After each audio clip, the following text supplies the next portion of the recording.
উনি সারা রাত্রি ঘুমাচ্ছেন না মুখ্যমন্ত্রী, মাঝে মাঝেই চমকে চমকে উঠছেন এনআরসি। এটা আজকের নয়, উনি সিএএ কে এনআরসি বলা থেকে অদ্যাবধি এসআইআর কে এনআরসি বলছেন।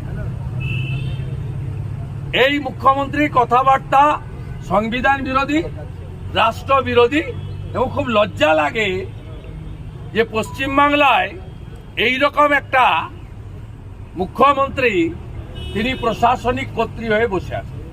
বলছি, রাজ্যপালের কাছে যে আপনারা এলেন, এক্ষেত্রে রাজ্যপাল কি কিছু বললেন, কোনো আলোকপাত করবেন গোটা বিষয়টা একদম নিয়ে? উনি ক্যাটেগরিক্যালি মাইক ধরেই বলেছেন যে বিজেপি এবং প্রিন্সিপাল অপোজিশন এরা প্রত্যেকটা ইস্যুতে জনস্বার্থে তারা আমাকে পয়েন্ট আউট করেন। আমি ওনাকে বলেছি